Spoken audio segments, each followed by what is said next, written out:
I've been using the POCO X8 Pro Max for a few weeks now, and this is no doubt the best phone you can buy for under $500. But for that price, there's always some drawbacks, and that's expected. And the drawbacks here are pretty understandable. And what you're getting out of this device way outweigh those shortcomings. First up is box contents, and straight off the bat you'll notice that there is no charging block because this is a European version. There is, however, a charging cable and an included matte black jelly case. But if you do manage to pick one up with a charger in the box, you'll be happy to hear that it'll come with a 100-watt block since charging speeds are up to 100 watts this time around. But one of those drawbacks I was speaking about earlier is the fact that it still doesn't have wireless charging, which is pretty understandable at this price tag. However, there is 27-watt reverse wired charging, which makes sense when you realize that this device has a massive 8,500 mAh battery, so it can comfortably last 2 or 3 days depending on your use case scenario in terms of screen on time, and you'll definitely be able to use it as a power bank for your friends' phones, which is awesome to see. I actually had it in a battery drain test video last week, so make sure you check that out after this. But spoiler alert, it got over 16 hours of screen on time, which is just absolutely mental. It is worth mentioning though that the Indian version has an even larger 9,000 mAh battery. And even with that huge battery, it's even thinner than last year's Pro model at just 8.2 millimeters. POCO have stuck to a similar design as last year though, but it now looks a bit more elegant. There's a bit of a two-tone finish at the back with some vertical lines between, but the fiberglass backplate is smooth to the touch and picks up a fair amount of fingerprint smudges. The main difference this year is that there are now RGB LEDs surrounding the camera lenses, but there's limited colors and they can't be set to stay on all the time. They're mainly there for notifications and very limited games. The phone has a dust and water rating of up to IP69.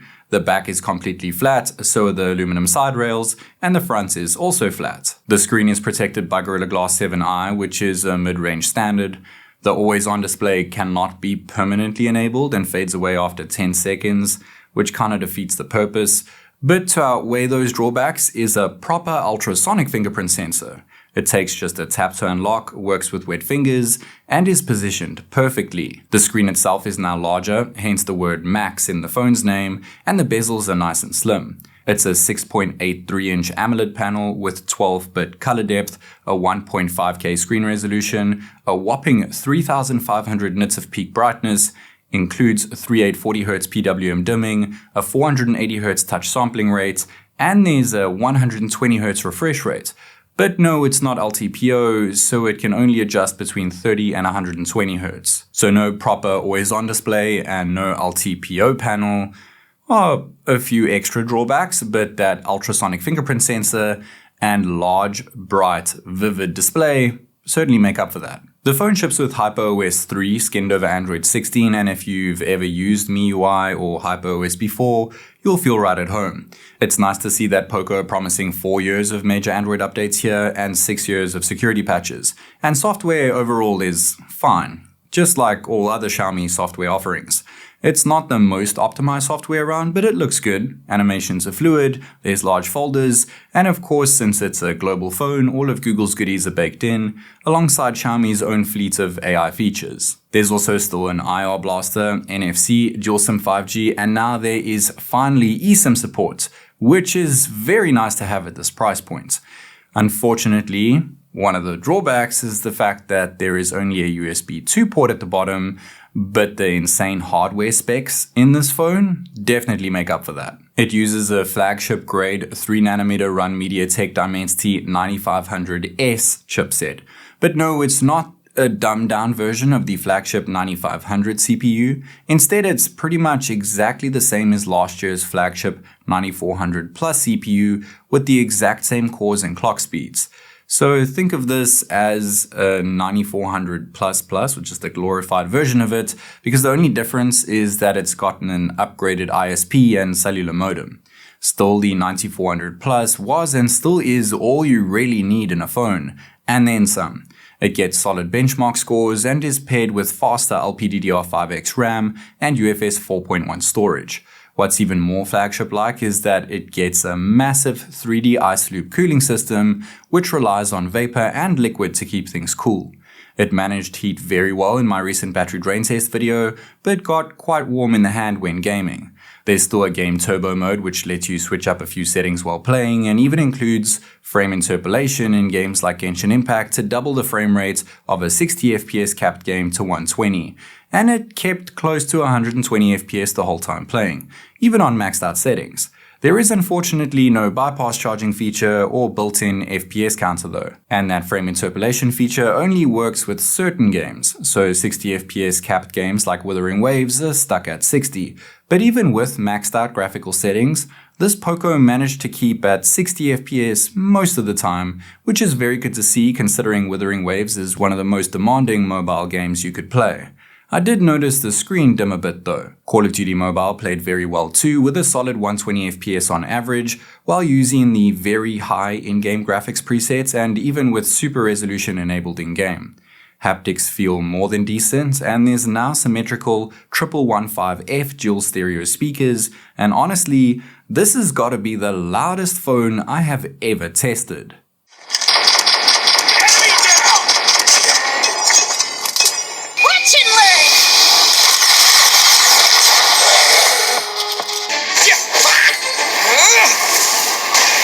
Alright, so there's been a few drawbacks, but honestly, this phone packs in so much value that those drawbacks sometimes don't even feel like shortcomings. But then there's the cameras, and unless you don't take photos with your phone at all, this is probably the main reason not to buy this phone. There's a 20 megapixel selfie camera with fixed focus, a 50 megapixel main with a wide aperture and OIS, but it's a pretty small sensor, and a fixed focus 8 megapixel ultra-wide camera. So while the main camera takes decent photos in daylight, the ultra-wide is below average. And since there is no telephoto, the main sensor is used for zooming, and it takes average at best shots with a max zoom of just 10 times. The main does, however, take very good looking portrait shots with fantastic edge detection. And so does the selfie. But the selfie camera struggles a bit when taking shots at night. And so does the ultra-wide, which was kinda expected. The main takes much better snaps at night, but light noise handling isn't exactly perfect. The ultra-wide camera takes pretty bad video too, and is unfortunately still limited to just 1080p resolution. The good news is that it's plenty stable. The main camera also produces stable video, and while it can shoot at 4K 60 FPS, there is still a lot to be desired when it comes to detail. Detail is also a bit of a letdown when shooting portrait video with the main, especially since it's also limited to just 1080p resolution, but again, edge detection is actually very good. And the same can be said when shooting portrait video with the selfie camera. Alright, it is super bright right now, so forgive me for putting on my sunglasses. This is the POCO X8 Pro Max, and unfortunately there's no 4K video when it comes to the selfie camera, so we're limited to 1080p, but there is 60 FPS at 1080p that is, so let me know your thoughts of the video quality as well as the microphone performance. Selfie video looks okay at night, but only when there's a good enough light source. And when it comes to ultra-wide video at night, you may as well just record the inside of your pocket. Shooting video at night with the main has things come out a lot more exposed, but detail is still lacking. Light noise isn't handled the best, and there's definitely some noticeable lens flare. So cameras aren't exactly great, and they're certainly the biggest drawback of this device, but if you only occasionally take photos to share with family and friends, then you should be fine. And before we completely wrap things up, I was also sent the smaller version of the device, the POCO X8 Pro, and it's $140 cheaper. So what's the difference? Well, I have the Iron Man version of the phone, which costs the same as the standard model, but it only comes in a 512 gig variant. You get the same box contents, but the cable is red, there's a Marvel-themed SIM ejector tool, and a hard-shell case signed by Mr. Stark himself. It has a similar design, but of course the Iron Man edition certainly looks unique. I like that it's black and gold this year, giving it a bit more of an elegant feel. Oh, and it has the same LEDs wrapping around its cameras, and those cameras, including the selfie, are exactly the same too. The sides are also aluminum, it has the same IP certifications, and while the screen is smaller at 6.59 inches, the rest of the display specs are identical. Its fingerprint sensor is lower down and it's optical instead of ultrasonic. There is unfortunately no eSIM support, and while software is exactly the same, there is a built-in Iron Man theme, but of course you could change that. Charging is the same at 100 watts, and there's also 27 watt reverse wire charging, just like the Max, but its battery is significantly smaller at 6,500 mAh, and it has a noticeably weaker chipset, but it makes use of the same RAM and storage and also packs in a large 3D ice loop cooling system. So for $140 less, you'll be getting a smaller phone with a smaller battery, a weaker chipset, an optical fingerprint reader, and no eSIM support. So if those things don't matter to you,